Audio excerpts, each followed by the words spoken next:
এত অতিকথন ভালো নয়। হাসনাত আবদুল্লাহকে জিল্লুর রহমান একজন সিনিয়র সাংবাদিক। কালবেলার খবর বিস্তারিত পড়ব যে আসলে আরও কি বললেন তিনি। জাতীয় নাগরিক পার্টির এনসিপি দক্ষিণ অঞ্চলের মুখ্য সমন্বয়ক হাসনাত আবদুল্লাহর সেনানিবাসে বৈঠক নিয়ে স্ট্যাটাস প্রসঙ্গে সিনিয়র সাংবাদিক জিল্লুর রহমান বলেছেন, এত অতিকথন ভালো নয়।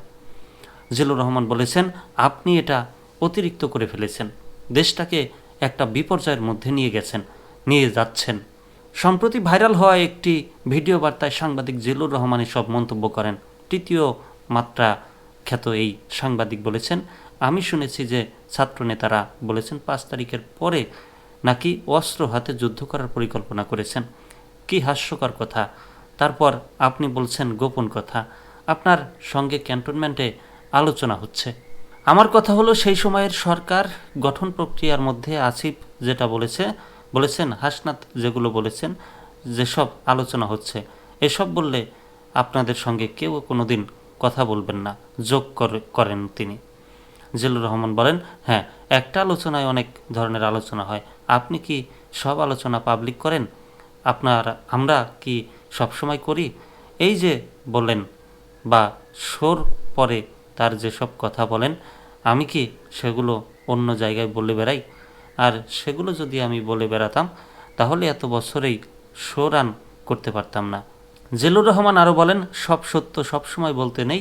আপনারা তো এখন দেশটাকে একটা অন্ধকার জগতে নেওয়ার চেষ্টা করছেন। এখন দেশটাকে গৃহযুদ্ধের দিকে ঠেলে দিচ্ছেন। গৃহযুদ্ধ আপনাদের পছন্দ হতে পারে, কিন্তু বাংলাদেশের 20 কোটি মানুষের পছন্দ নয়। সেনাপ্রধানের সততা নিয়ে প্রশ্ন তুলতে পারেন না মন্তব্য করে জিল্লুর রহমান আরও বলেন, আপনারা এখন হয়তো অন্য কারো স্বার্থে কাজ করছেন।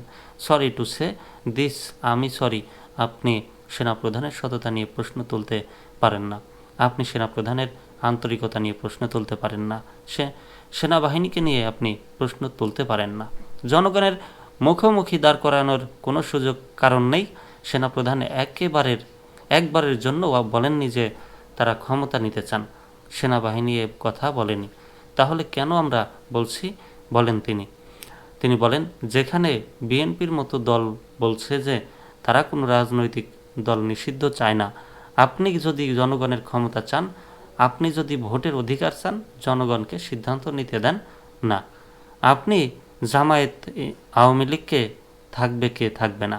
জিল্লুর রহমান বলেন, আজ আপনারা ডক্টর মোহাম্মদ ইউনূসকেও বিতর্কের মুখে ঠেলে দিচ্ছেন। প্রফেসর ডক্টর ইউনূসের সঙ্গে সেনাপ্রধানের দ্বন্দ্ব তৈরি করার চেষ্টা করছেন। কেন করছেন? এত অতিকথন ভালো নয়। একটা কথা মনে রাখবেন, আপনারা যা করছেন প্রতি দিনক্ষণের হিসাব কিন্তু সবার কাছে আছে। তিনি বলেন, গণমাধ্যমের কাছে আছে, এমনকি বিভিন্ন গোয়েন্দা সংস্থার কাছেও আছে। এত সহজ নয়, এত অতিকথন মোটেও ভালো নয়।